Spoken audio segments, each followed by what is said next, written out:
What'd you do, Lonnie? Unmute? It's huge. She did something that's hilarious. I don't know what's going on. Why are you laughing so much?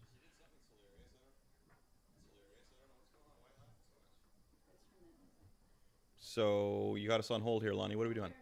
Oh, we're good now. Apparently we're good now. So I have a very large beer. You got a mug. I got a mug I'm going to just keep flinging around because it's pretty rad. It's a pretty rad mug. And it's the only bit of merch that we got that is actually acceptable. I did a merch thing the other day on Twitch saying, hey, we got our new merch. And I was very excited about it, that we were going to get something. And I got a hoodie and a couple of shirts, and you can see, and we did it. And then it's like, no, it's shite. It's like they ironed it on with, I don't know, with something. But they did, and they didn't send me the mug, but they just sent it to me today, Wow, just in late. time for the podcast. So there it is. That's the Kids on the Escalator official coffee mug. It's giant. It's like, see, it's like a big mug. Wow. Now, because the other merch didn't work out, these were going to be $9.99. They're now $79.99, but they're really, really good. They're, and this is acrylic. We actually reached out to Seth Rogen because Seth Rogen is doing pottery now, and I got him to make this for us. So yeah, there we go. There's only That's one where available. the price is. Yeah. Anyway, $79.99. That's a there good you deal. go. And if you buy two, they're only $78.99. So do yourself a favor, friends. There's only one left. Anyways, also. You got a real beer. I've got a not real beer, but still tasty treat from my friends at Partake. Okay, well, there you go. It works. What's going on over there? You guys cold and freezing like we are in Vancouver? And by cold and freezing, I mean -3.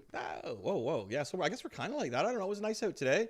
I don't know, picked up a few things. It's okay. We're going to the green zone, and here in Kingston because we've been behaving properly. Sounds like a movie. Green zone. We're in the green zone. Yeah, so I get to, it's always the green zone here, right? But yeah. I get to go to the comic book store, and I got to get a set of strings for my guitar.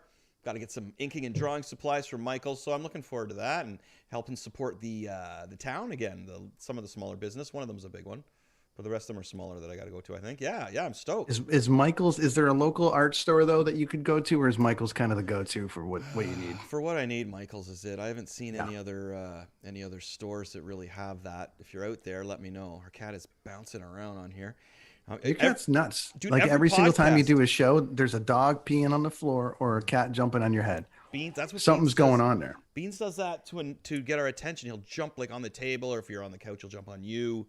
That's Beans, Darth Beans. That's what he does. Yeah, I like the Beans. The Beans is good. It's a good guy. But he's annoying. But yeah, so we're gonna be free here soon. We can do stuff, right? Like, my folks are looking forward to going out for dinner. We're gonna have them over for dinner, and then. But I say the comic book store downtown because I go to the when I go downtown. Comic book store Nexus, I can browse through the dollar bins, and that is so therapeutic for me. Any comic book fan knows that dollar bins are just where it's at, and I'm finding all these Star Wars ones lately too, so it's really stoked.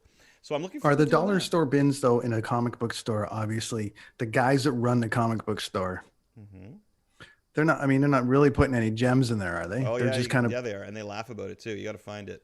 Oh yeah, you got to find it. I wish I had my stack here of some of the dollar books I got. You'd be like, what? Yeah, you just got to look, man. You'll find them. There's like, good stuff. Would you go through like 40 of them and go, oh shit, that one's worth $60? You know not yet. You see ones that are going. No, that's pretty tough to do. But you can see ones that are eventually going to be worth that much money, or ones that like a comic book goes for $5 these days. So to find like a Star Wars one from last year for $1, I'm all over that. Like I got a couple Boba Fett ones that a buddy of mine text me up and say, oh man, where can I get this? Is this like easy to find or whatever? And it's like, well, it is in my neighborhood. I don't know about you, man, but yeah, I just love dollar bin shopping because you won't find anything unless you go see. Nowadays there are some, of course, like I was mentioning that the WandaVision has pumped up a few of the Avengers West Coast comics, right? That people might not be privy to, and some of those would have been in the dollar bin last year or whatever, or a few years ago. So if they haven't checked their bins in a while, then you find some good stuff in there. But when I go down to Nexus, they always smile when I bring up my stack because they know that I find the gold in there. And I take my time and I like it. My wife goes for coffee, she doesn't go, she grabs coffee and goes to shop at some little cool stores on the main street of Kingston. Because Kingston is very friendly and very, very clean and lots of cool shops, variety of shops. It's really awesome. I got to get down and go skating sometime. I really enjoy Kingston. Define green zone though, because you mentioned that you were able to go out dinner with your parents, but like, so for instance, here, that's what we're going to do. You can go. I went to the dentist today. That was exciting. You can go out. You can grocery shop. You can go to a coffee shop. You can mask up and and order a coffee and then sit beside 40 people without one. Anyways, we won't get into that. Then the whole process, but are you allowed to have like people in your house or no? It's just you can go to a restaurant and sit, because you're only really allowed here to have people in your house. To your house ish. It's kind of this weird zone of like, you can go out and do all the things, but we don't want you having a Super Bowl party or a WrestleMania party or a WandaVision party. You have well, see, the thing about me is I wouldn't do that anyway. So I don't know. As long as I can like go to the comic book store and have a student in it at a time, I'm really good with that. And then we can go out for dinner. I know that, right? It says 50 people. 50 people indoors. 50 people indoors. 100 people outdoors. 100 people outdoors. 50 people indoors in an area with weights or exercise equipment. So yeah. Okay, wait a minute. You guys can have 50 people in your house? If we wanted to. Your province is a disaster. Okay, you know what makes sense though? Because I was on the Blundell show earlier today for a minute, and he was showing some video that while they're asking your fearless premier about what his plan was going to be, his plan was to go out and hand out, and I quote, Timmy cards to everybody so they can try the new egg sandwich at Tim Hortons. That was his plan. Wow, he must have got paid for Ontario. So there you go. Well, see, we're not the same as Toronto, right? Like here in Kingston, we're in a different sector. They're still on lockdown there, as far as I know. Yeah, I just know Kingston's going to be. Yeah, I just know it's just Kingston. It's not right. Toronto. That's we've been behaving here, and I think most of the university students who weren't behaving got busted and shipped out because right off the bat, that's all you were hearing about and seeing these parties. And you drive downtown. And you'd see them all out in the front yards with their red cups or lifting their weights, and lifting their weights. Oh, dude, that's the new thing, right? Is out they lift weights out front, right out front off the main street there, and they're. I'm gonna get this shit. I'm gonna get it. Yeah, that's what they. Yeah, that's what they were doing, man. That's what they were doing. Well, there's been like I don't know. We're kind of in these various hybrid kind of opening, closing things out here, so it's very interesting. But man, I don't know. It's theaters. Theaters aren't going to be opening at anytime soon, though. No, but interesting out here. Sorry, 50 people. 50 people can go at a time. Out here, interestingly enough, a friend of mine, Corinne Lee, who runs the Rio Theater out here, who Kevin Smith and Ryan Reynolds are huge supporters of, and helped with kind of getting it back from. It was basically on its way out, and they did a bunch of fundraising for it. And theaters aren't allowed to open, so all of them have kind of changed to sports bars. Oh, geez. So she's not allowed to show a movie with people separated in the theater, but she can actually bring 125 people into the place, serve beer, and watch WrestleMania or UFC. So I think this is where people are starting to get a little bit squirrely and nuts. Yeah. Like they're kind of going, so what is it? What are we doing here? Like, are we allowed to go? We can go sit in a sports bar and, converse amongst a whole bunch of people, but we can't sit 2 rows behind someone and watch, a new movie, which is why they're all going to HBO Max now. All the kids are packed in the school again too, right? My kids have been in school for a while. They're all year, but I know Ontario shut down. Yeah. My kids have been in school all year, but I know Ontario shut down. But they just they take the kids that test positive for COVID, and you never see them again. But other than that, things are under control. I like The Simpsons, right? What happened to Uter? Yeah. I don't know. That's awesome. Move them down the corner there to that other room.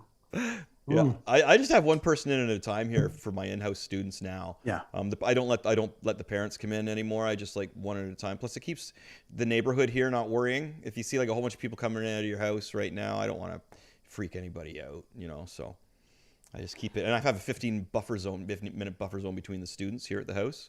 Yeah. Online doesn't matter, but still got the kids coming back again.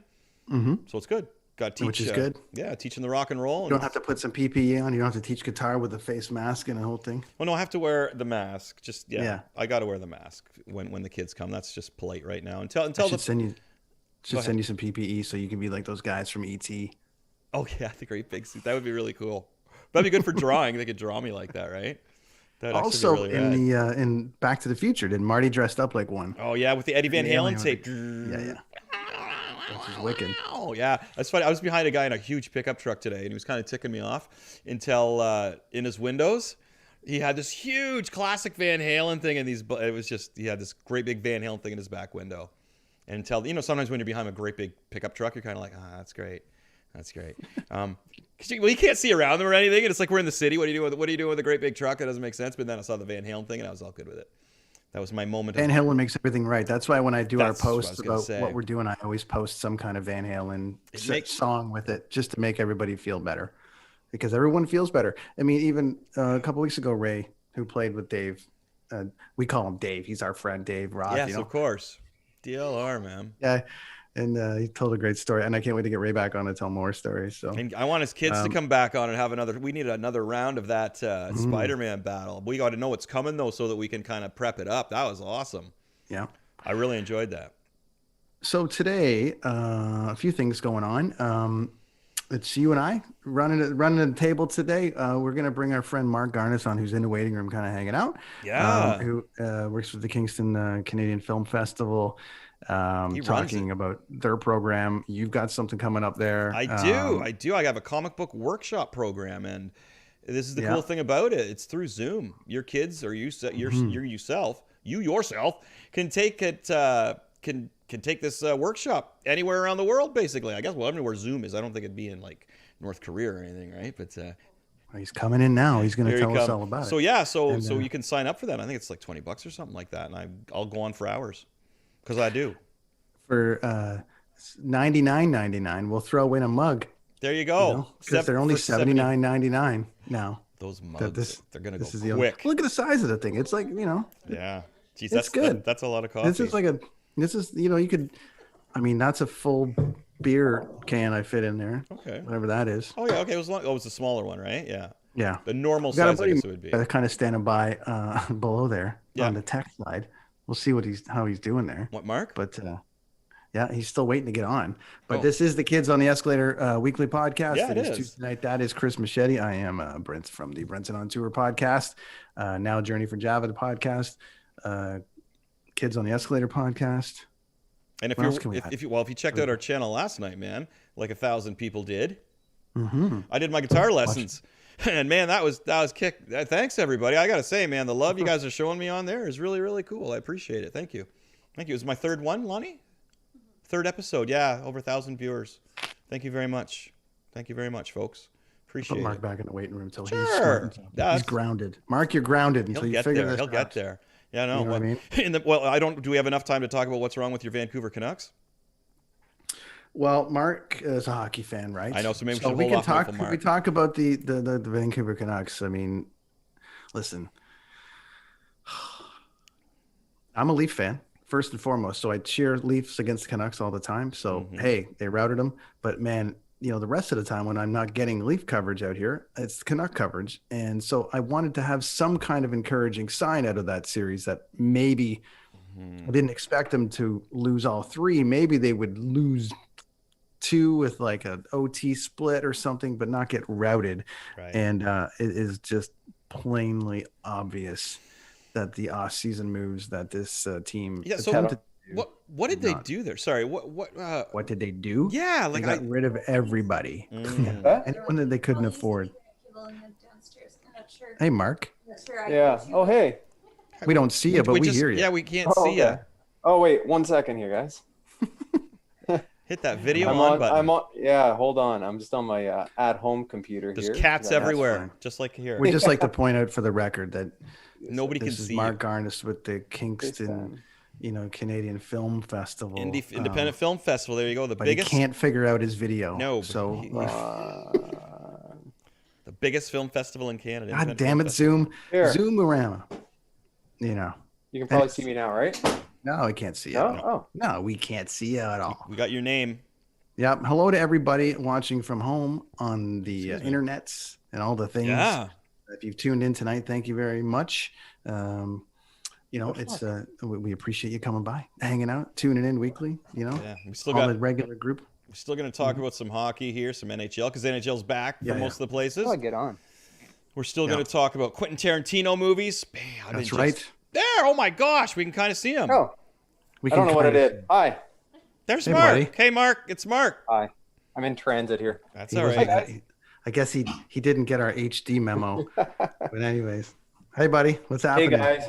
You were on one of our very first shows. Yes, I was. That was what was that, like Halloween or that was I don't 3 know. years It's ago. all a blur. Yeah. It's a while ago. Now we have millions of viewers, so the pressure's on. I was 19. Yeah, we were all young back then. I wasn't allowed to drink then. Now I am. What's up, buddy? How you doing? Hi, guys. Good. This is Marc Garniss. Everything. You tell us who you are. Tell us who you are.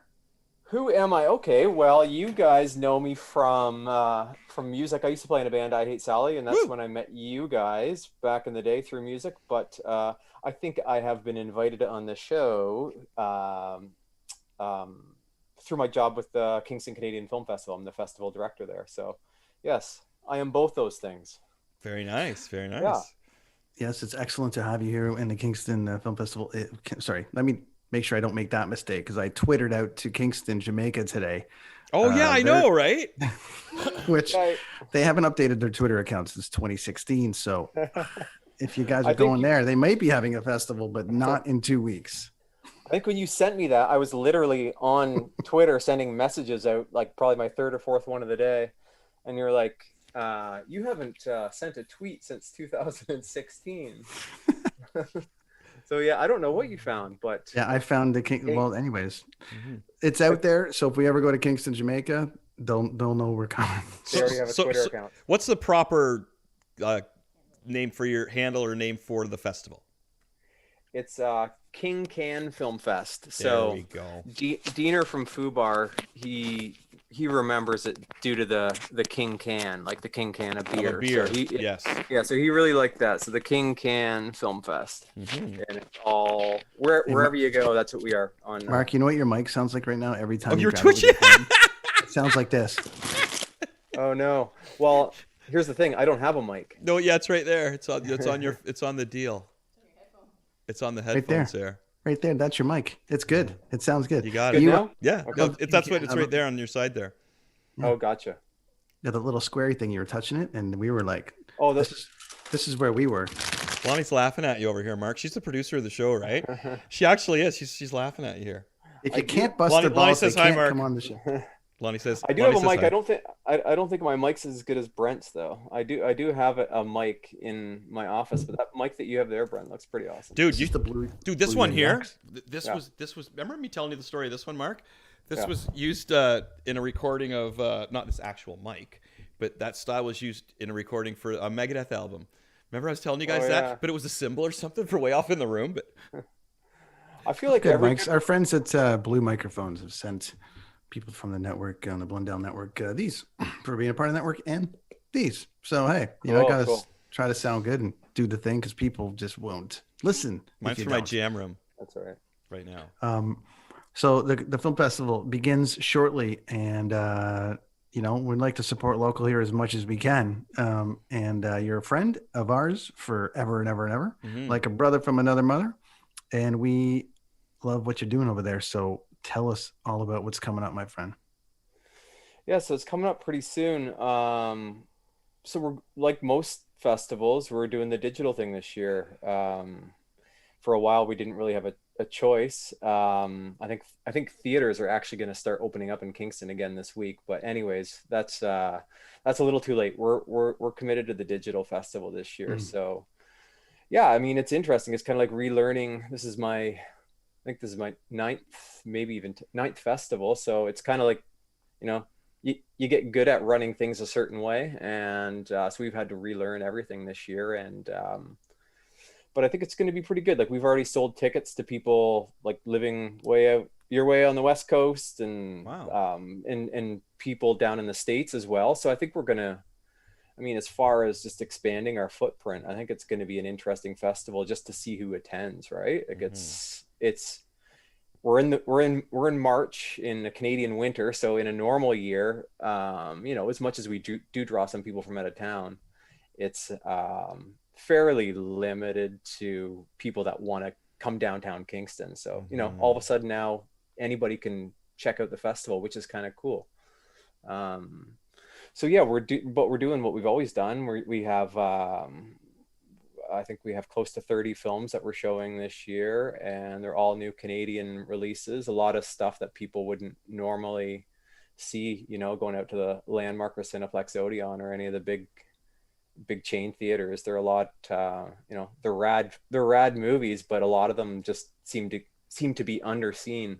I think the stat that everybody in the Canadian film world always goes back to is something like 3% of our box office is actually spent on Canadian film. So it's a lot of stuff that, you know, might come to Netflix or Crave, but it might not. A lot of stuff that just never gets shown. So the one nice thing about the festival that people tell us is it's often the only time they get to see these movies. Yeah, I would imagine. So, there's a stigma amongst a lot of Canadian films for a long time, right?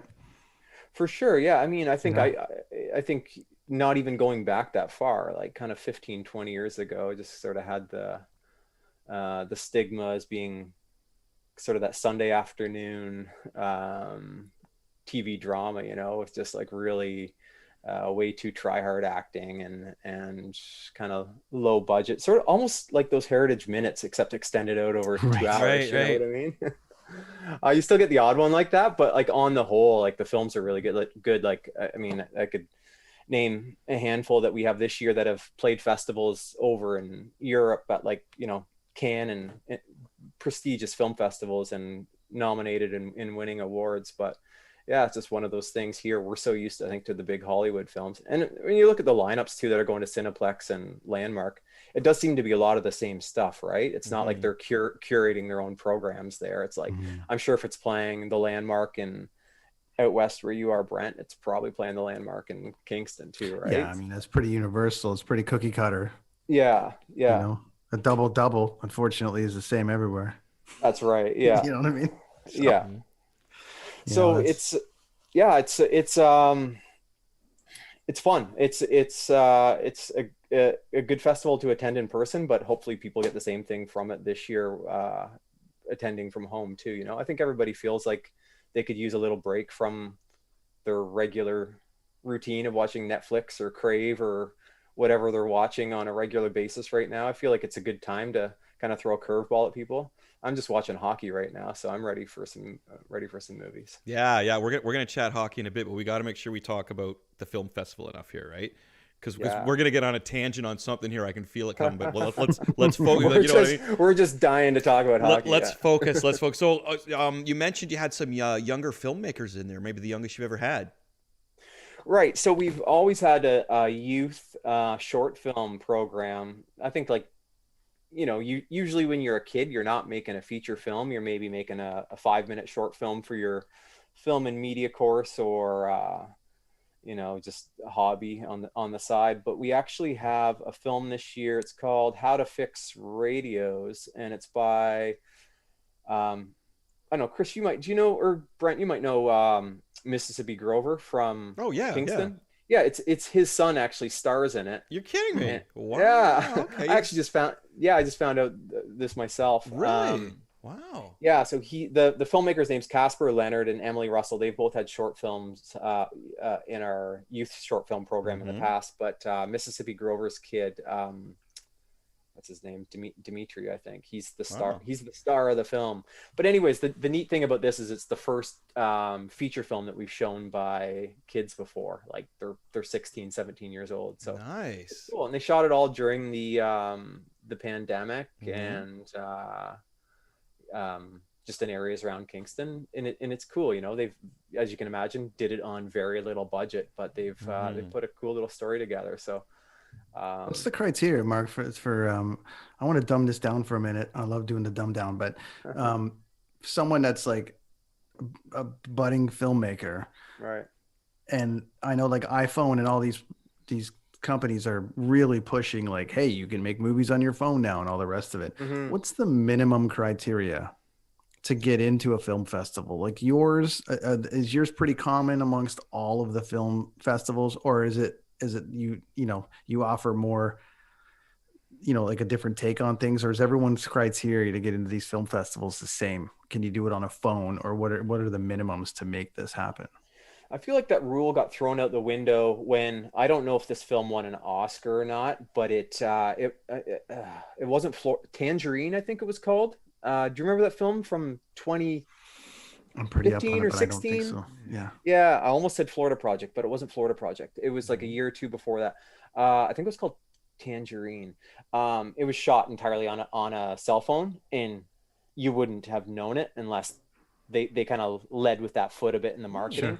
It looked great, and it won awards. I don't think it won an Oscar, but I feel like it was nominated for something. Best cinematography. Right. Do you And, remember when we were in CDs, like indie CDs, us, and you had to, have the maple, right? You had to have made in Canada, like to qualify for SOCAN or any of these any of these grants or anything that would factor and stuff like that were going on. You had to have certain criteria in order to qualify. It had to be produced, had to be manufactured in Canada. The same thing with film is that, like, that's great that you made this on your cell phone, but you farmed it out to an American post editing software company, so it disqualifies you? Or is it really just the Wild West when it comes to, like, make a film, submit it, and you're in? Or do you have to follow some rules in Canada, especially for that? Like, so for our festival specifically, we're an all Canadian film festival. That's probably the first thing that I should have said that makes us unique among other festivals. But yeah, so and within the industry, there's different definitions as to what constitutes a Canadian film. Like that film Brooklyn, I don't know if you remember that from 3 years ago. Mm-hmm. It was considered a Canadian film by many, and that's just, it had some Canadian money in it. I think the producers were Canadian, but it was shot in the States and in Ireland, and the director was Irish as well. So for us, that wasn't Canadian enough. We basically we keep it pretty simple. It's where the directors and the storytellers and the writers are from. So more the creative team. So if the creative team is Canadian, we'll consider it a Canadian film, more so than where the money's coming from. So, if you like this film Tangerine, shot it on your cell phone and a big American company swooped in to help you finance it, we would still consider it a Canadian film if the creative team behind it was Canadian. So that's kind of our criteria. As far as anything technical, though, like, I would say it would be very unusual for us to take a film. I can't even think of if we've taken one that was shot on a cell phone. Probably some of the short films that we have, maybe like in our, we have a category just for local filmmakers. So I think we've certainly taken a few that would have been shot on cell phones in that category. But as far as our features go, I don't think we've accepted anything like that. But I mean, we would if it was the right film. Mm-hmm. In Canadian film, I think the budget's a little bit lower than it might be for a lot of the films that you'd see coming out of the States. But, we still have, like, just because they're Canadian films, we still have like Hollywood names in some of the titles that we're showing. So there's still money in some of these bigger films. Sigourney Weaver's in one film that we're showing this year called My Salinger Year.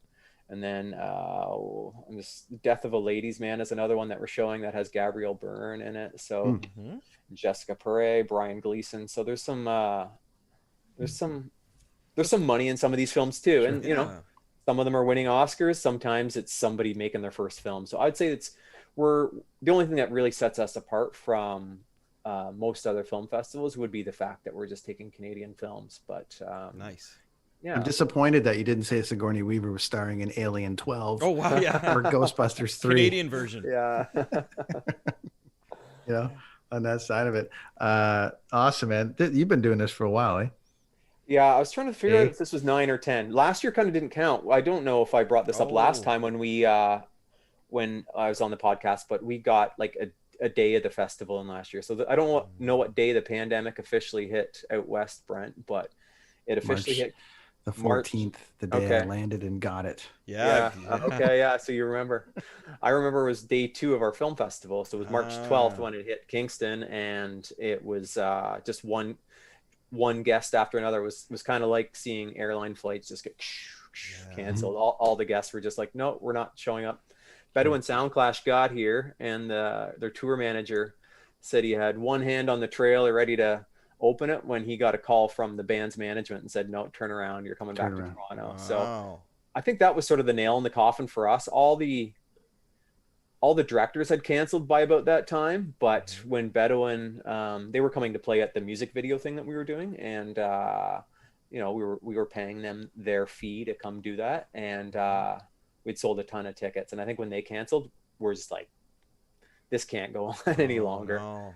So that was day 2 on the Thursday, and I think if we had, I think we maybe could have got the Friday in, but Saturday, Kingston was kind of, I think some new rules had come in by Saturday, like crowds of a certain size could only gather. And then by Monday, things were pretty locked down. So if we had have scrapped our way through the weekend, probably would have got fired, you know? So yeah. And people are pretty freaked out off the beginning too, right? Nobody knows what to expect here. So yeah. So anyways, I don't know if last year counted as that was a really long way of answering your question, Brent. I think I've got 9 festivals in, because last year I don't think counted. Cool. Yeah. That's great. Wow. It's gonna be a unique one though, but people can find it online. Yeah. And so when they buy it, kind of walk us through, like, to be part of the festival. Yep. You know, how do people go about doing that? Yeah, so you can go to our website. It's just kingcanfilmfest.com, and you have the option of purchasing tickets or a pass. So there's really no, in a regular year, if you were to buy a pass, you get things like, you know, free beer and parties and some of that side of the festival. This year you just get a discount. But yeah, you can buy tickets or a pass, and the way it works is every film does have a premiere during the festival. So we encourage you to watch the premiere, because that means you can take part in the Q&A with the filmmaker at the end. Nice. So that's the part of the festival that will be in real time. The filmmakers zooming in for Q&As, and the platform we're using, you can type your questions in, and we'll have a moderator to convey those questions to the filmmaker. So that'll all still be done in real time. You know, somebody in a regular year that would maybe be nervous to put their hand up in the theater to ask a question, you can get on there and ask your favorite director or whatever you want. So that's a cool part of the festival this year. And then if you don't care about catching that live, after the premiere, it'll stay on our streaming site for the remainder of the festival, and you can just watch it on demand with the pre-recorded Q&A. That's cool. So it's how much are tickets, Mark? How much are tickets? Wow, it should be the first thing I know. They're $12 plus fees, so like, you know, $14 ish. And then if you for the festival or per film? Per film, yeah. Per film. The more you buy, so if we have the 6, 9, and a 12 pass. Those are kind of like the beer increments. No, not the 9. But yeah, they're a little bit cheaper per film if you get a pass. And nice. And we're not discouraging people now that we're kind of moving out of lockdown. You know, if you're in the same social bubble with people, you can watch that film together. We're not suggesting that it needs to be $12 for each person. It's $12 per household. So. Right. Sure. Oh, that's good. That's cool. Yeah. And so you can have some marketing with that too. You can have some marketing fun with that too. Now it's kind of like, you know, there's watch parties, like the thousands of people watching tonight. You know, they can have watch parties for the thing, or like what Chris does on Friday nights with over at Twitch, you know, where you can tune in and watch a flick, which I think is pretty cool. So there's lots of ways to kind of add some fun to it, right? Yeah, for sure. Steam Whistle's like our beer sponsor, and they're doing like home delivery, and so there's a few of our restaurants that are doing up some menu items special for the festival too. So people like that side of the festival, they can have those things delivered to their front door. So. Yeah, I think it's going to be fun. It's a little bit different for us from the organizational side. So it's if it's a success, we might keep it going next year in some capacity with the in-person thing, you know. So it's maybe not just a 1-year thing. We'll have to see. Yeah, but Chris has a workshop that he's doing during the festival as well. I don't know. Comic book workshop, man. Anybody can sign. We were mentioning that, except maybe like North Korea or something, right, where you don't get the internet. But yeah, you guys could all sign up for it, and I will teach limited spaces though, so make sure you get in there. But you just go to the website that you have, right, Mark? What is the website? Yep. Yeah, it's kingcanfilmfest.com, and we have all the workshops just on a page underneath all our films. Actually, there's a dedicated workshops page too, but it's on there. It's got some information about Chris's bio and. All that important stuff. Yeah. So I'm going to teach you some comic book art. We're going to go through a whole cover, and as much as I can do in the time spot. And I'll put some links up after, of course, for the film festival, and I'll put one directly on my Chris Machete one to get to the workshop, so that if anybody does want to take the workshop, I'll just give it, so you click the button and you go right there. We'll put up some links for you, friends. Okay, so sign up, do some comic book art with me, and make sure you check out the other movies at the film festival. There's lots of cool stuff. I remember not last year, the year before, we went down, and I can't remember the name of the movie, but it was a suspense movie. It's kind of a scary one, not blood and guts, but more kind of like a Stephen King kind of suspense, and it was really, really good. And the theater that we saw it in really added some ambiance to it too. What's that theater that I went to? I'm still new here.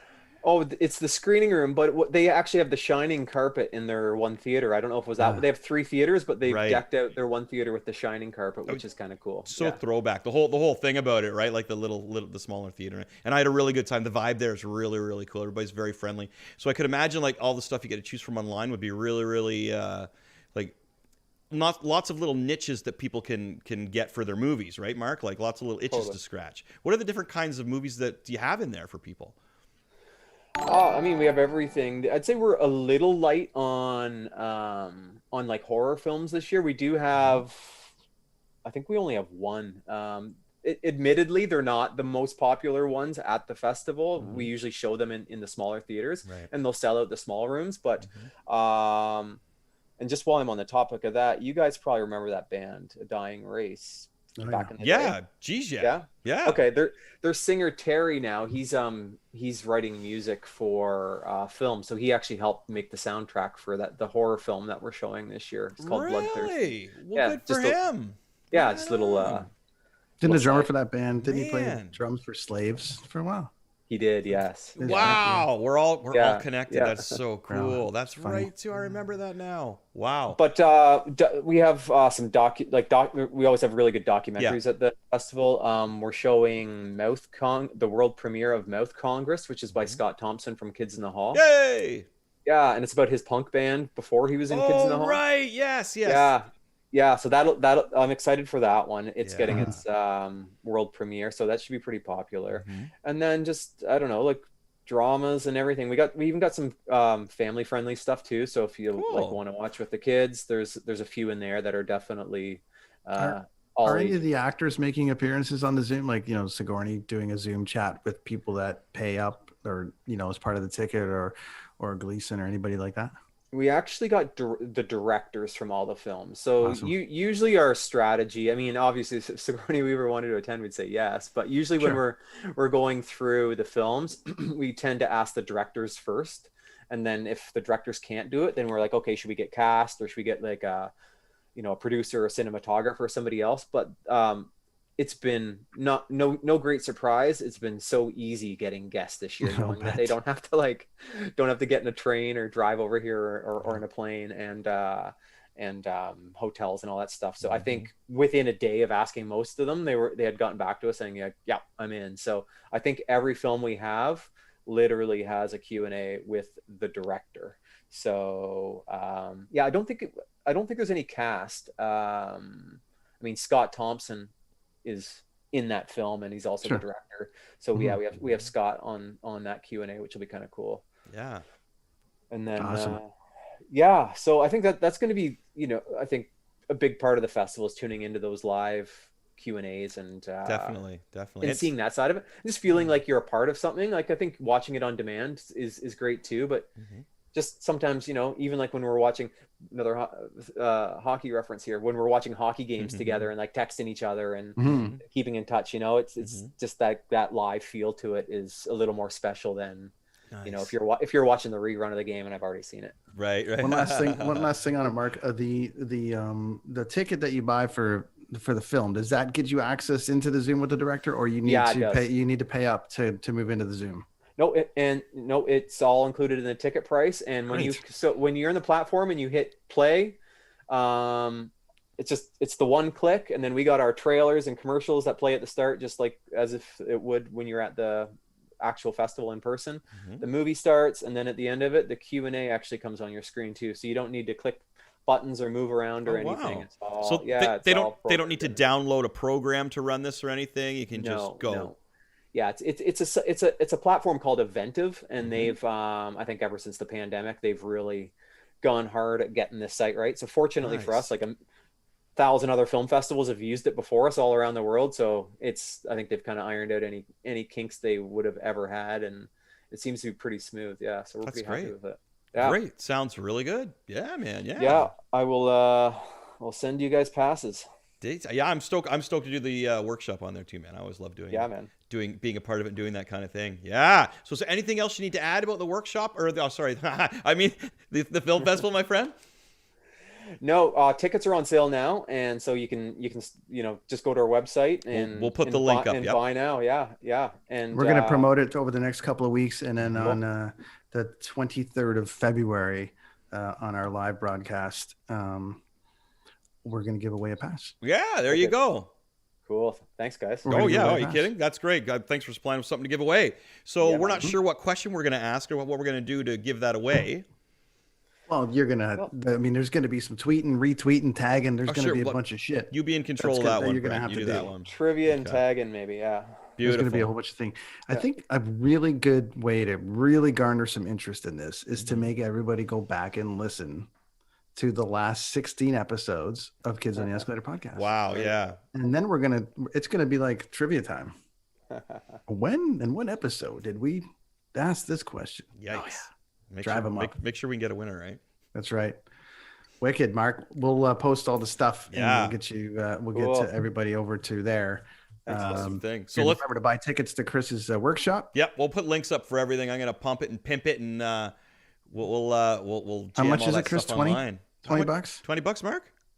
Yeah, I think we have it as 20, and cool. like we sold out like 2 of them last time, didn't we, Chris? Or we just did one, but we combined like 2 classes into one. Yeah, the one I did on the at Nexus Comics was so big, it was awesome. Yeah, the demand exceeded the supply. It was great. I love that. Really good. I do. I love that. Yeah. And for this simple upcharge of $50, you'll also get this really great mug. That mug keeps coming into play. Yeah, that's a good one. But Mark, hockey. It's time for us to move on to hockey. And we got Tarantino to cover. We got a few things to cover. But Chris and I were starting to discuss. Well, yeah, before I was asking Brent what was wrong with his Vancouver Canucks, because I've seen too much of them in the last 3 games with the Leafs, and the Leafs have they didn't even deserve the win the Leafs did last game, but they still. Yeah, they couldn't help but win. Yeah, they tried not to. It seemed like it was like we got to give Vancouver a chance here. Yeah, I don't know. Didn't Vancouver go further than all the other Canadian teams last year? I think they did. So Chris was asking me about the problem with the Canucks. So and the issue was basically they were the best, and actually I still think they had a really good shot of last year of making the final of the Stanley Cup final. They were really great. Defense, break down. All their guys are underperforming. I mean, Hughes is still performing. Besser stepped up. Horvat stepped up, but they couldn't afford to keep Markstrom. They couldn't afford to keep Tanev. All these kind of little pieces that were crucial for them. And then, the other side of it too is like, let's look at the division. It's the all Canadian division. Mm-hmm. They're not getting a chance to, everyone's up against it. So every team is part of a division that they're only going to be playing. So, I mean, Vancouver's going to have to adjust to this division. Toronto and Montreal clearly the cream of the crop, and I don't think there's any stopping either one of them. And you would normally be able to gauge versus, okay, we're doing a West Coast run and we're playing the Ducks and we're playing Phoenix and we crawl back 10 points or we do something. Or even Edmonton, they beat Edmonton, and every game a couple years ago would pull in those 10 points. Now all these games are like 4-point games, right? Mm-hmm. And so you're losing basically 4 points, and you can only measure up against Canada. You can't measure up against any of the other teams and make adjustments throughout the year and go, all right, well, this is what's happening, or okay, we're weak on the left side. We're going to do that. They're weak on every side, and they have to fix it right now. And it's amazing to watch because people want to blame Travis Green, but it's like, no, this is a management issue for me. They didn't manage the cap properly, and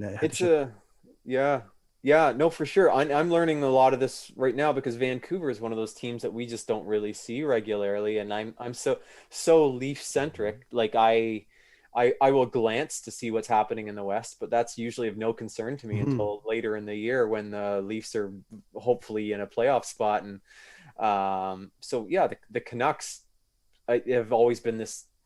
No, I was never a Sedin fan. The Sedins, and I think like I don't know if that's a popular opinion or not. I don't know how popular they were within their own fan base, but I never totally got into the Canucks, so that's maybe part of the reason why I didn't really follow them. But anyways, all to say, on paper it looks like they should have a good team, but you know, like you said, if you have a leaky defense, that's going to kill you.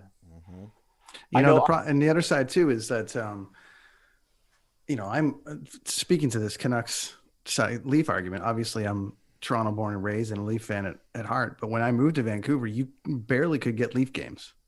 Only on Saturday night. They didn't have the coverage that you had now. Even, and I'm not sounding old, but I've been out here 16 years, and they really only in the last 5 years have you really been able to get regular programming from around the league, unless you subscribe to the NHL Network. So when I came out here, the Canucks completely changed the team, right? Everyone left. Everyone I hated was gone. Brand new team, brand new everything. And we saw the rise of all these great players, and for them to go to the Stanley Cup final, it was great to have two teams to really cheer for, being part of a place. And then, you know, Leafs were struggling. Canucks were doing great. Always Leafs versus Canucks, always cheer for Leafs versus Canucks, but then being able to enjoy that other side of it. But this year, watching them getting annihilated by the Leafs, I'm like, okay, friend, I'm happy that the Leafs are racking up points, but my God, look at how awful this Canucks team is. And I'm like, there's nothing encouraging about watching them getting their ass handed to them three games in a row. They could probably still beat Ottawa, but I don't know, man. Ottawa's won 2 games so far. That's Ottawa and Calgary. I think that's it. Maybe. I feel like Vancouver maybe plays Ottawa next. Now, okay, now they need that. So we'll see if they can. Yeah, I think they can turn it around. Like, I think the season's shorter this year, so they've dug themselves a hole, to say the least. But I think they can, you know, if they kind of catch a 10-0 or a 9-1, they can get back into it. It's I am encouraged by how amazing Matthews is this year. And man, he's crazy. Morgan Riley. I took Morgan Riley in my pool, and he's not disappointing. Yeah, they made some good. Leafs made some good additions. I love the addition of Wayne Simmons. They needed somebody like him all along. Now he's hurt. He's out for 20 games, but they needed somebody like that. And now Spets is getting more time, and after they put him on waivers, he's now moved up the list there. And just reliable players, you know, like solid, reliable players, which is good. And is Big Joe back tomorrow night against Montreal, or no? I think he's probably a week away still, but. Yeah, that was so I'm totally with you on that. Like with Simmons, I think is the exact player that they needed. Somebody who can stand up for his line mates. He can play on the second line, and it's not like he needs to be demoted to the fourth line and to come out to, you know, once in a while to protect his team. He can be out there on a regular shift with the good players and chip in and get some goals. And so when he went down with injury, like in the back of my mind, I was like, yeah, that sucks. And then the more I thought about it, I was like, that really sucks actually, because he was an energy player that I felt like he was that one chip that they needed. And so they've had one game without him, and they were horrible. They're flat. You know? So Vancouver should have won that last game. Oh, I know. We're not getting any goaltending. I mean, Demko was really good. I took Holtby actually in my pool, thinking, you know what? I thought he would be good but I mean, they're just so weak, and I was like, I'm already 8th from the bottom of my pool, and it's over. Holtby's getting pissed off. By the way, we call this segment "Nerds on Sports." Yes, nerds on skates, because that's all we talk about is hockey. We don't really talk about any other sport. Listen, yeah, nerds on skates, man. Yeah, we can still go there. But the Leafs do look really good, I thought. And what's the defense dude they got from Calgary there? I'm just blanking on his name. Brody. TJ Brody. Looks good. Yeah, he was another one of those guys I didn't know a whole lot about because he's Calgary Flames. But he looks good. I was very against him for the first 4 or 5 games, and it really wasn't his. He had one bad game there at the start, and people kind of got on him a little. Yes, first game got on him a little bit, but I kind of wanted, and I had this in my mind, that we were going to get Colton Parayko from the St. Louis Blues. 6'7", 240 pounds, like good shutdown guy who actually the anti Morgan Riley. Like, he actually plays defense and he hits and he's plays positionally. That, like, exactly what the Leafs need, right? And I don't know if he was ever actually available. I think in my like dream fantasy league, he would have been traded to my team. But so I think I didn't like TJ Brody because he wasn't Colton Parayko. He was the exact opposite. Somebody told me the stat, he had the least hits per 60 minutes out of any defenseman that was playing like 20 minutes a night. Jeez. So as soon as I read that, I was like, no, this guy's gonna like have to do a lot to win me over. Yeah, for sure. And so he has. I would say now I'm like, I've warmed up to the idea of him being a Leaf, and I'm no longer I'm still cheering for him, and he's still not Colton Parayko, but I think he's fitting in well. Yeah. And the one I'm actually more excited about on defense is Bogosian. Yes, me too. Tough guy, man. I like him all along as well.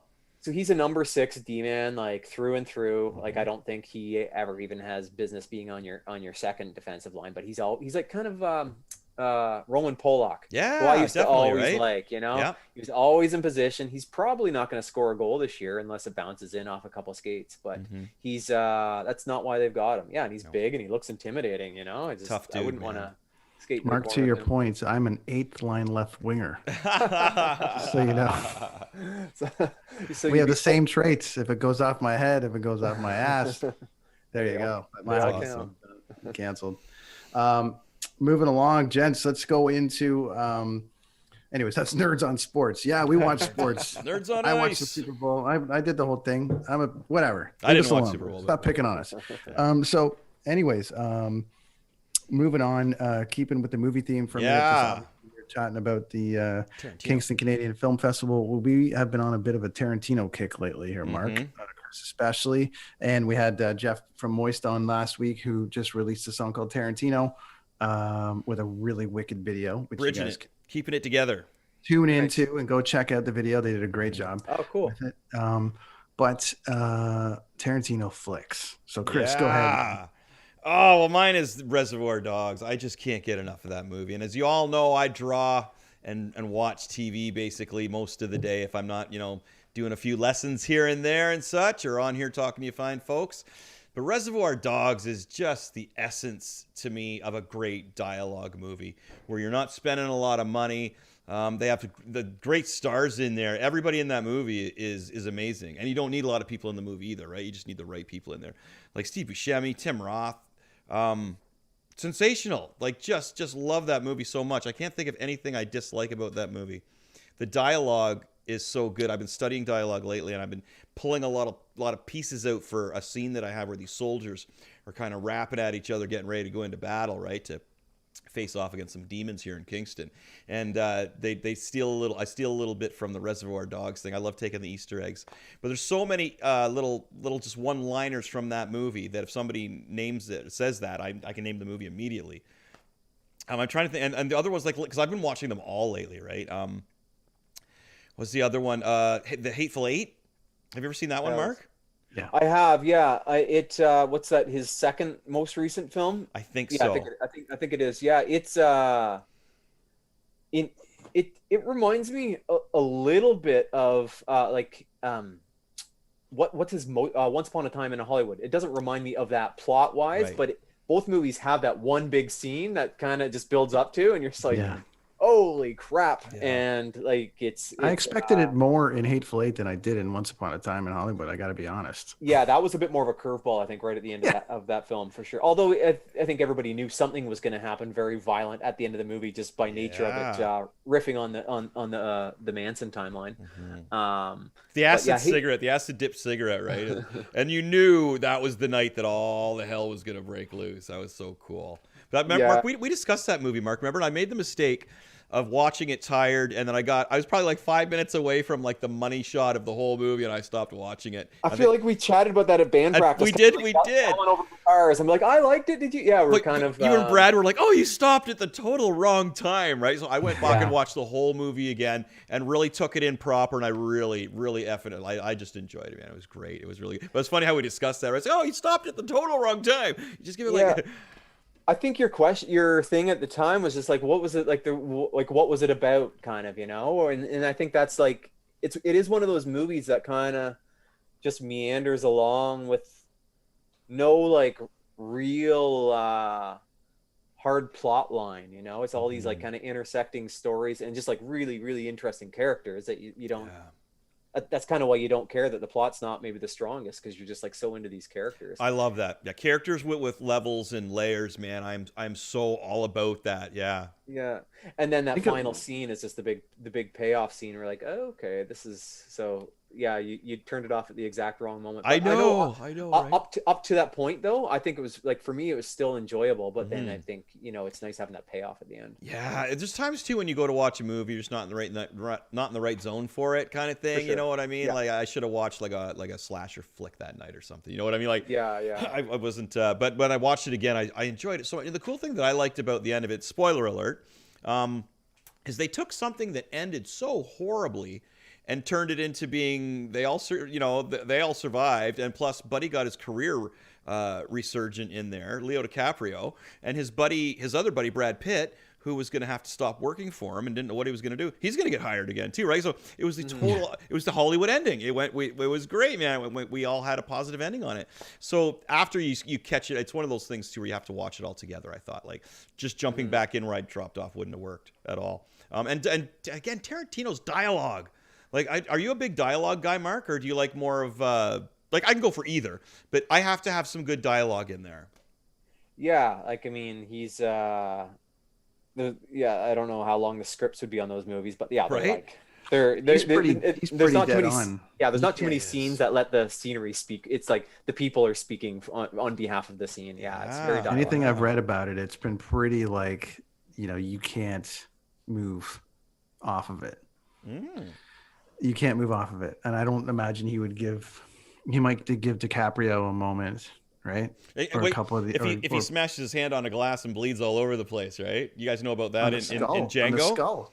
On the skull. I thought it was on a glass. I thought it was a glass. It was like, and then he's covering it in, oh man, crazy. He just kept going. Yeah. And there was another scene in a funny thing in The Hateful Eight.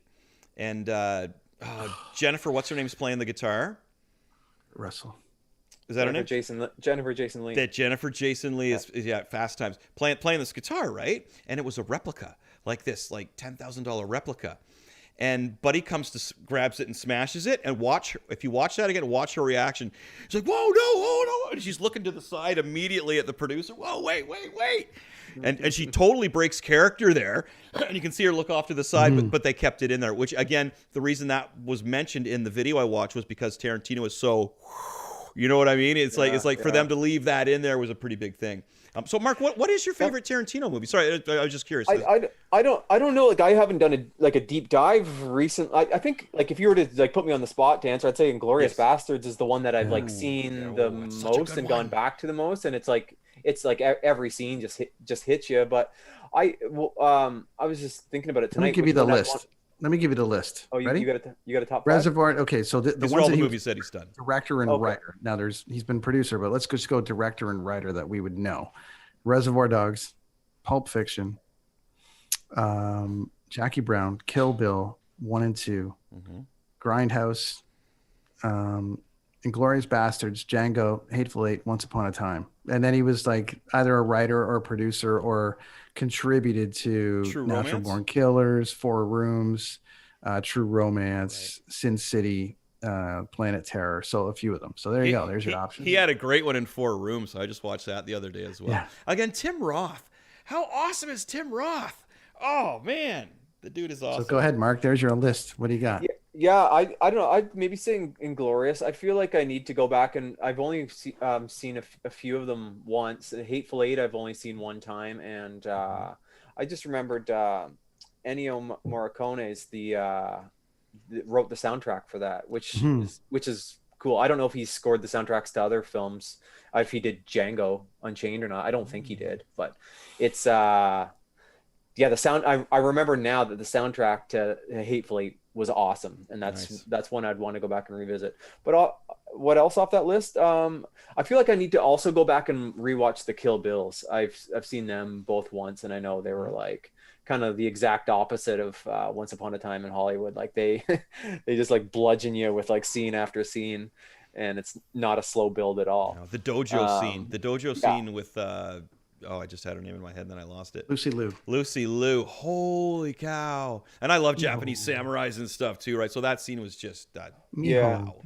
I feel like Pulp Fiction was probably the one from like when we were young that sort of seen it so many times, and it's great. Just and like Reservoir Dogs. I don't know if I'm sure it's like some film nerds in high school, or I don't know where I would have been in my academic career at that time, but I know like that would have been underseen, I think, whereas Pulp Fiction seemed to be pretty mainstream when it came out. I remember seeing the movie posters in like people's lockers and stuff like that. And then maybe they went back to Reservoir Dogs after. Although Reservoir Dogs, I think did it win like an Oscar or something? I think it got a Sundance something, because it was the very first film he put out. Harvey Keitel financed it for him. Yeah. So I mean, I think he went out swinging. Like I think right away, like he I don't think he had a very long kind of amateur filmmaking career. Maybe you're right. Maybe buddy. He did, but I feel like after Reservoir Dogs, he was in. You know, and then Pulp Fiction was kind of like the one I remember from being young when I was a lot younger. But I always get excited about when word comes out that he's doing something. I heard he was doing a restricted Star Trek. He was going to write the next Star Trek movie that was going to be rated R with that cast, which I thought would be very interesting, violent Star Trek. It would be a very interesting take on it. But I mean, to your point, Chris, like when I'm looking back on these flicks, Reservoir Dogs is interesting because I've heard rumblings from filmmakers that like, it's like when you make your first record, you have all the time in the world, right? So then you make it thinking you're never going to make another one. So as amazing as Reservoir Dogs is, as you see the evolution to me of Tarantino, and as he lets his dialogue breathe more, even though he crams as much in as he possibly can, he just got to be such an amazing writer, which is why he keeps winning screenwriter stuff and going on, which is why I lean a little bit more towards the later works, just because I love how his dialogue breathed a little bit more. I love Reservoir Dogs and Pulp Fiction. Yeah, no, I totally get that. It's like musicians too. Like I like people always say, "What's your favorite Nirvana album?" And I'm like, "Oh man, I always go to Bleach." So I love Motley Crue, Shout at the Devil. Like that is no hesitation at all. Metallica, like it's right in the beginning there, right? So you don't make as many albums as you do films. And I think that I love the punk rock aspect of Reservoir Dogs. Reservoir Dogs, yeah. I love and there's other stuff I like the punk rock aspect of too. There's just so many. I like it when things are stripped down a bit, like a band. I love it when a band progresses, and that's fine. But I love their early albums. Well, I can hear the guitar, I can hear the other guitar, the bass, the drums, and that's great. And then they progress, and it's like, wow, there's like 12 layers of guitars in there and a synthesizer. I just love punk rock stripped down. You can hear this, you can hear that. So it's like Reservoir Dogs, here it is. You got your dudes here, you know what I mean? You're kind of like, what the hell? And then they show the layers of each character. And man, you get me with those layers. See, Mark, I was having arguments with people about the latest Star Wars movies because I don't like them, because I feel the characters had no layers to them. So that I'm always like arguing layers on characters. Now, Reservoir Dogs is a perfect example of you showing layers to these characters in what, like 15-minute intervals, 10-minute intervals? Because they go back, right? They show people, and then they go back and they'll show how they met or how Buddy got out of jail. And man, they really made you either care or want to kick the crap out of those characters. And I love that. That's the reason why I like Reservoir Dogs is just because of that. The punk rock attitude, the way they just like, here's your characters, here they are. And again, his choice for songs, bam, that's so good. Like that Brown Bag song off of being doom doom doom doom. At first he was going to use Money by Pink Floyd, and they just happened to be at a bar somewhere and he heard that more funkier song, right? Put that in, and then just taking Steeler's Wheel, which is a song that was not popular at all when they did the ear cutting scene, right? That stuck in the middle again. Like it was, you didn't hear it like on the radio stations like you did after that movie. So I thought that was really groundbreaking as well. And for me, I thought it would have been really tough for him to go back and top that. But Pulp Fiction did, in a way. You know what I mean? Like it was more streamlined. It was more what the people wanted. He got some really big stars in there. He resurgenced John Travolta's career. and the way that John Travolta's character was related to the guy in Reservoir Dogs. I love that. Like, have stories drip through your other stories, man. It's I love that. I think that's fantastic. That's one of my. Did you hear they just tried to tie in? They just tried to tie in the drug dealer from. Yes. They just tried to tie in the drug dealer from Fast Times at Ridgemont High to the Pulp Fiction drug dealer. Yep. The same Eric Stoltz. Eric Stoltz. Yeah. The guy who puts the needle into what's her name there, right? Yeah. Or helps. Uma Thurman. Don't you? I feel like that's coming with Tarantino, where he's going to basically drop his last film on everybody, and then he's going to release a thing that says, "And by the way, here you go," and everything is going to be tied into every movie in the history of film. Mm-hmm. It's gonna be that would be so cool. Well, like I say, Mark and I have discussed this before. Is like Kubrick and Tarantino are my two favorites. I just amazing, brilliant. They're just and he's like such a film nerd too. Like I think Hateful Eight. I remember he did a tour with that film with not 35 mil, but like 70 mil, and so it's going to all these like art houses playing that film on like 70 mil tape, which is insane and like how very cool is that? Very cost prohibitive, but yeah, just like things like that, and then getting Ennio Morricone to do the soundtrack, and yeah, I think he's just he's a film geek that just is so passionate about it, and it's always awesome seeing artists like that, it resonates, right? I saw a great video where and he does this all the time. His people, his stars in his show, his movies know that, okay, he'll take the cut and be like, okay, we got it, but we're going to do it again. Why are we going to do it again? And everybody says, because we love making films. And they'll shoot it again because that's their mantra. We love making, we got it, but you know what? Let's give it one more shot because we love making, yeah, it's just real. So that's got to be, and you notice too, he has a stable of actors that he likes to use too, right? Just gonna say, I love that. That is awesome too. Kevin Smith's the same way. Like you get these, I find these really creative guys. It's not like, okay, you're working with this person, or sorry, like the mainstream big directors and right. Okay, you're working with this guy. We got this guy. These more creative ones are like, this is the guy playing the part. If he's not available, I don't know what we're gonna do here. You know what I mean? Are you guys privy with Jackie Brown? Because that's one of the lesser known movies, right? Yeah, I mean, I dig it a lot. I thought it was a subtle entry for him. Like it was like a tribute to that time, and it was a nice little break, I think, for him. And Rob De Niro being in there is like right out of left field, right? Yeah, Rob De Niro is just like right out of left. Cast. Have you seen that one, Mark? I have, but that's one I need to revisit. Yeah, me too. Yeah. But in that one too, the soundtrack and the mood of everything is so 70s. It's like, oh, this is great, right? Like I like how he keeps touching on it. I don't know. He keeps pushing it, and it's very his writing, as you said, Chris, the writing side of it. It's funny because you were talking about character development. I got asked, and I'm not going to tie the two of them in together per se, but I did get asked today about why the WandaVision episodes were so short, like 22, 23 or 30 minutes, and I can only liken it to a quick hit comic book where you're going to get this and then you got to pay into the next thing. But in those, especially in the middle section here, they're really taking you back into character development, as you touched on in the previous episodes. But Tarantino just has one long, 2.5, 3 hour movie where you get character development on every single person. Kill Bill was the best example of that because it just goes and goes. You still are trying to go back and find character development in Pulp Fiction. Yeah. Mm-hmm. Right. But Kill Bill, it's like, here's every single thing and every single story that you could possibly imagine that will tie this in, and we're just going to weed it, intertwine it, and it's it's brilliant. Yeah, it is good. It's really good stuff. Yes, I think some of the writing lends itself well to if he wanted to. Like, was he a comic book guy, Chris? I think he was, wasn't he? Who's that?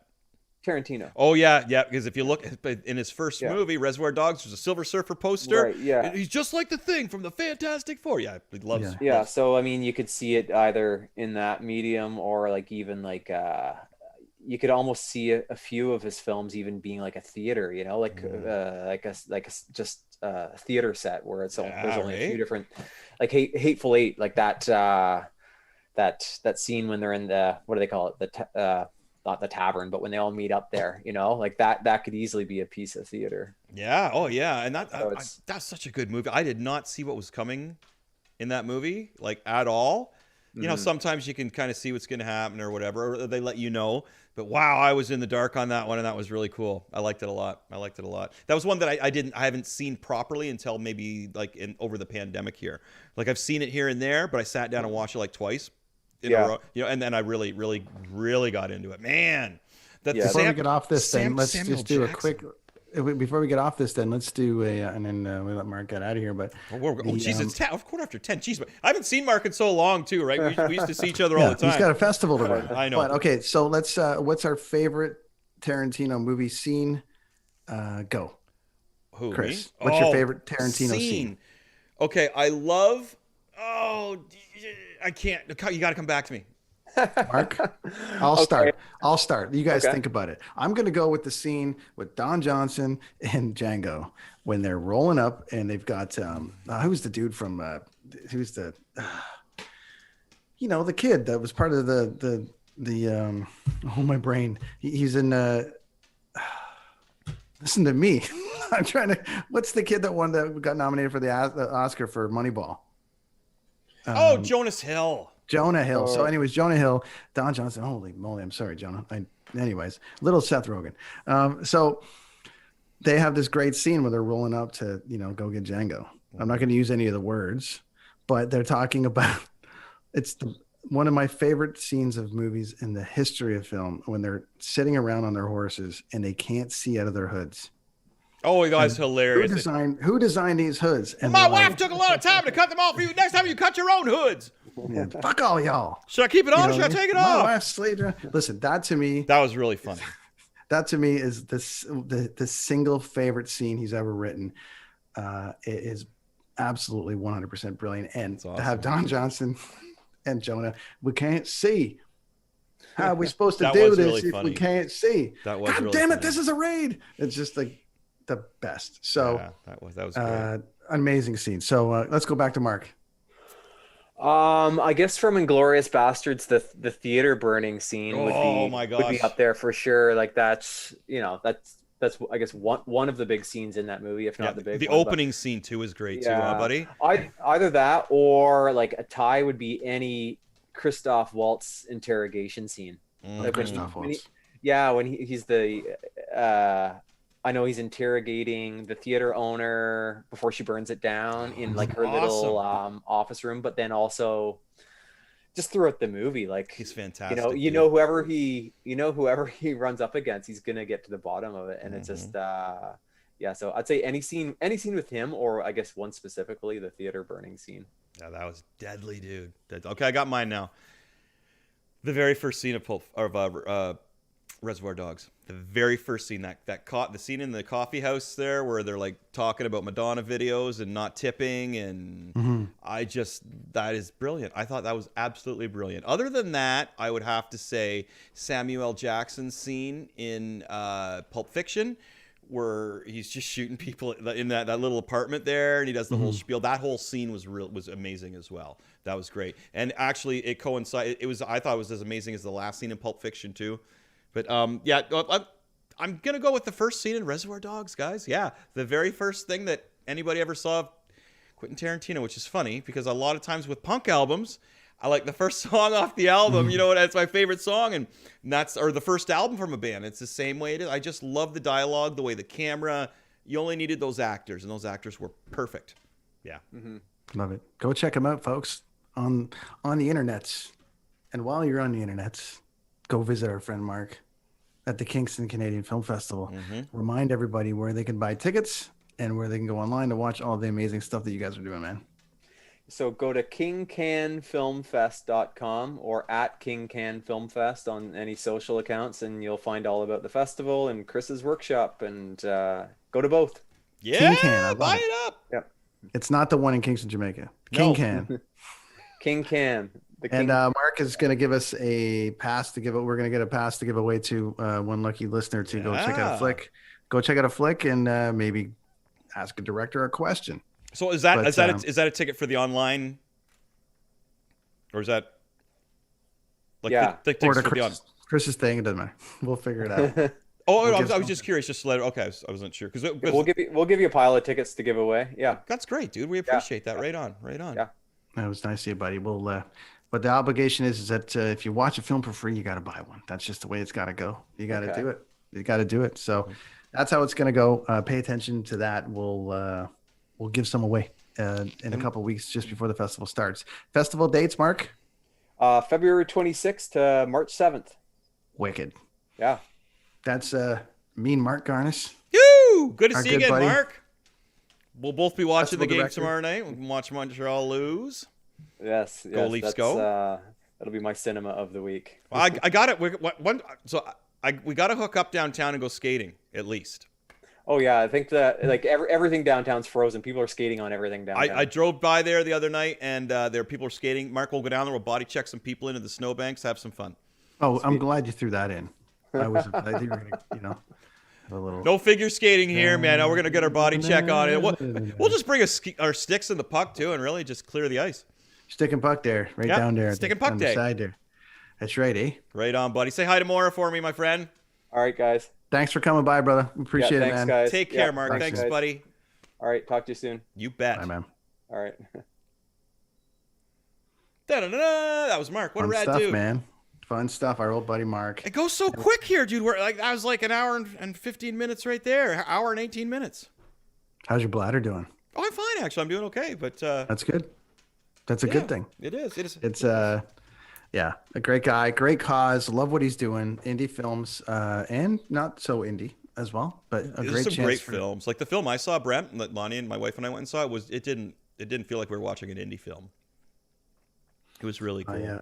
And I guess everyone has their own definition of indie. I guess if people get their head out of their ass, every film is a film. It's got to Right, start buddy? somewhere, man. You know what I mean? And again, especially if you're like if you akin your music to movies and you like the beginning of groups or artists, where they come from, man, take a chance. You're not going to lose. I guarantee it. It's great stuff. And that workshop, that comic book workshop, damn. Gonna be rad. I heard the guy that's running that comic book workshop is the absolute stuff. That's right. And if you haven't heard enough about him, he's got a great comic called Skeletron. It's coming out issue 2 very shortly. Yeah, the number one's right behind my head there still. We're just, I tell you, again, you're doing stuff on your own. The second issue's got so much more dialogue and more pages than the first one. And we're a little late with our placements and our dialogue in there. But the art's all done. We're cruising. I apologize to people who are waiting for it. But you apologize. This is like, you guys just be patient. The longer you wait, the better that, it's going to be, which means the longer you wait, the closer it is to issue 3. That's true. Because they're going to have to double down on their workload. That's just how it's going to go. Well, we're gonna start scanning the other one a little earlier and stuff. Yeah, but, doing it all Skeletron, go check it out. Now, speaking of comic books, we got a couple minutes left, but I was talking to you earlier about this. The Zack Snyder cut is coming for DC. That is the new version of Joker that they've done, which is kind of more on the Clown at Midnight theme of things. They did some reshoots, and by all accounts, this new Snyder cut is going to be great. From what we're told, they've placed it all back together, and hopefully we will get the DC movie we've been hoping for, or I've been hoping for. So that, how much was reshot? Like they had to do pickups, and the problem is when they brought the new director in, he basically got rid of everything that Snyder had made. Yeah, that's tough. And which if you're gonna, it was a bit of a mess. Right. And I know they did their best with it, but it was a bit of a mess, and there was just not a lot there. So they added the dream sequence. They've added this bit with Jared Leto, and which I'm not a big fan of, obviously, but listen, they've changed the Joker up a bit. And they're hoping that it'll lead to more of a psychological Joker Batman story down the road about, after the death of Robin. And I think they're going to tie a few more things in. And hopefully I never want to say to DC to give up on trying to make things like Marvel, but this has got to be close to their last shot for anyone to take it seriously. Yeah, well, the Justice League movie was just like the Infinity War movies. You know what I mean? Like the storyline was so damn simple, and DC must have known that that's the way Marvel was heading. Like, you know what I mean? Like they must have known, because Marvel started this storyline way back with the hidden scene of Avengers 1 with Thanos. So they must have known they were heading towards that. DC, you got lots of other villains to choose from. Who made the decision to do that? Like Marvel started their ship first on these movies, right? Heading towards Thanos and the big thing. why would they go with Darkseid? It's the And same. I guess my question to you, Chris, being the expert in this field, is the DC universe that complicated to Marvel? Like, No. Marvel has a lot of moving parts, but DC really complicated things. Well, look what Marvel did. Really well, look at what the X-Men was before. Sure. It was, the continuity was ridiculous. I said this before, I'll say it again. DC is not, or has not been willing to commit to canon, to a storyline. They're worried. And my biggest one that shows this, the biggest example of this, biggest example of this is the last Joker movie, man. That was fantastic. This might be outside of the DC universe. We're not sure. What do you mean you're not sure? It's either canon or it's not, man. And that was brilliant. Make it canon. But they won't commit to it. So you got all these DC fans wondering, well, where does everything go here? Well, the Flash just ran around the planet and changed everything again. Stop it. Commit to some canon, to some timeline for DC. You know what I mean? Like, there's way too many things that I could bring up here that are ridiculous. Some of the TV shows really, the Titans TV show is fantastic. Wow, really good. Doom Patrol, bam. Oh, it's crazy. It's amazing. What else have I watched? I like Gotham to a point, and then it just got a little too Hollywoodish for me. That separation, though, of TV and film. Well, they have weird. Right, but they have the canon in the TV ones, and they're doing so well. They're killing Marvel. Yeah. Whereas in the movie ones, they won't commit to anything, which is the big picture. And Totally. they're scared, I guess, right? Or they haven't got the right guy in there. They just need to send Jim Lee in there, who's a great artist from way back in the day, who's helping run DC things. Do Hush by Batman properly. Lonnie, our producer's nodding her head, yes. Or do The Death of Robin properly with the Joker, so people can feel something, and you start continuity. I thought obviously the standalone flicks that they did with Christian Bale, fine. I mean, to those me, were great. Those were really good. That's fine. Actually, the second one was really good. Yeah, I just mean, like, they told the origin story. They didn't tie the rest of the universe in, and then That's they tried right. and then even the beginning of Batman versus Superman was like, okay, this is kind of cool, and then it was like, it confused everybody. Batman versus Superman. Yeah. Why are Batman and Superman fighting? Anyways, we can go on for days about it, but the Snyder Cut's coming out in March on HBO Max, so make sure you check it out if you can. I'm also stoked they've got a Superman and Lois TV show coming out now. Oh, cool. Okay, well, they got a new Superman, a new dude. That'll probably be great. The TV stuff. Square jaw. We'll see what they do. But I got to tell you what I'm most excited about. We just finished Cobra Kai season 3. I know I'm a little late to the game on it. Listen, if you it's made for us, man. Yeah, it's our age group for sure. It's our age group, but my kids loved it. It is a little grown uppy in parts, but they really, I'm telling you, man, you're gonna love Johnny Lawrence in this thing, and you will love the story, the way you commit to story. You're gonna love how they do this, because there's like kids that are villains, and there's switching of this, and the whole time I'm watching it, I'm like, I can't believe I get to be the one that tells Chris to go watch Cobra Kai. He didn't tell me, because there you go. Because they really take, and I know it's late. I heard about it years ago, and it was on YouTube originally, and it got picked up and all the rest of it. But what they've done for character development here, and it's really like, no one's winning Emmys for it, but it does exactly what it's supposed to do. Yeah. And to learn the backstory that, like, Zabka, who was Johnny Lawrence, and Ralph Macchio have kind of remained friends through the whole thing and kind of circled back. It's produced by Will Smith. There's like this kind of, I don't know, there's weird kind of like, everyone's like, let's tell the story to you and I of what happened after Johnny Lawrence was kicked in the face. And it's like a comic book, but it's like, man, the character development it's crazy. Isn't that the key, dude? Like, layers, like characters, and then these characters have it. And the way they bring like old villains back in, you're kind of like, what is going on here? This is like, it's so well done, man. I saw Kevin Smith do something.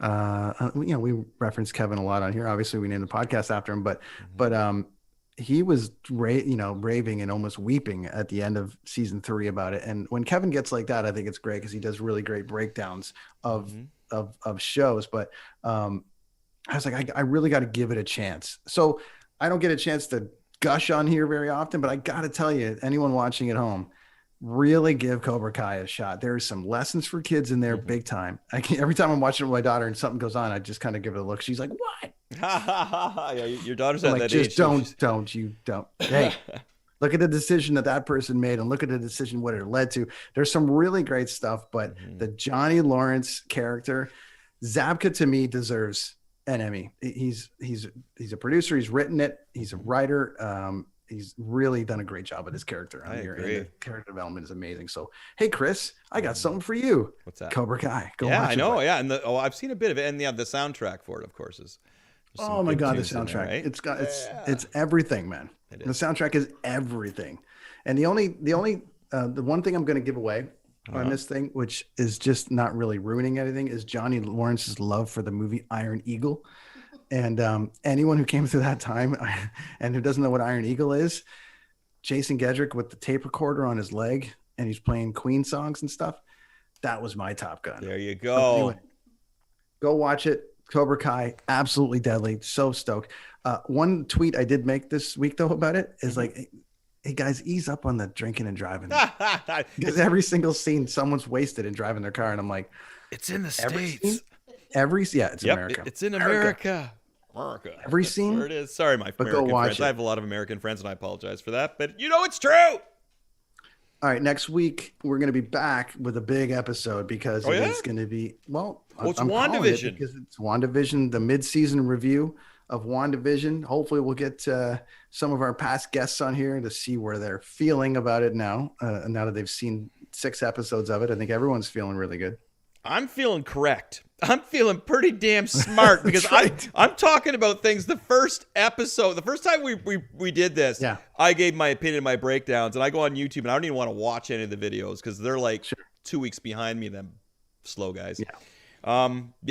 Smoke. 1 point for Chris Machete and Kids on the Escalator, my friend. Lots of points. So I'm hoping we'll get Lachlan back on here, maybe Dean. We'll get a whole bunch of people back on here to give us their thoughts now, because it's definitely going the way you said it was going to go, and there's only a handful of episodes left, and then we're going to see. She's going to be so effing evil, and it's going to be awesome.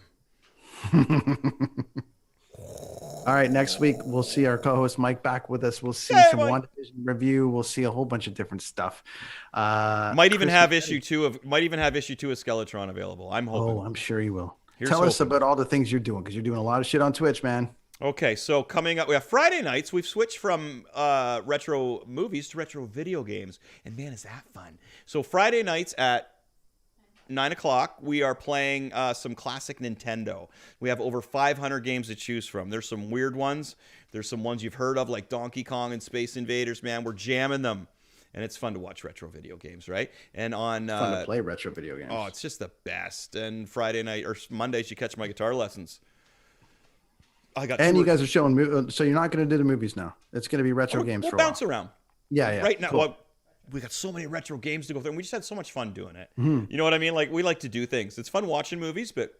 And watch Chris do the guitar thing, because the other day, while you're sitting around, and then you can just yell out songs to him, and he's one of the only guys I know that can do it. I'm guessing Todd Kearns and Fitzy can do it. I'm guessing there's a handful of others, but...